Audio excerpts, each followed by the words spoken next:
boys and girls, we are finally going to be writing our sloppy copy. We're going to be choosing our hidden hero that we are going to tell Mr. Petrie and Miss Hutchinson about.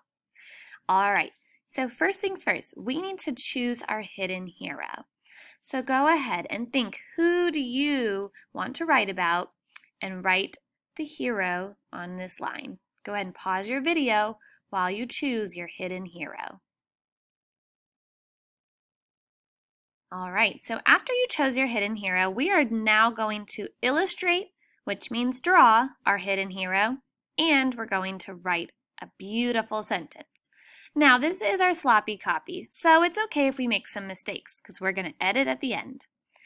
All right, so I want you to think when you're picking your hidden hero and you're writing your sentence, we need to make sure we say what they do in the community, how they help in the community, or how they keep the community safe.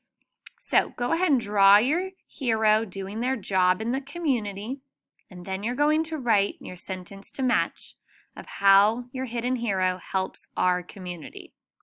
When you're done, it will be time to edit. We're going to be using a yellow crayon or a highlighter to edit any little mistakes we might have made in our sentence. When you're done, you're going to be writing your final draft. Good luck, boys and girls.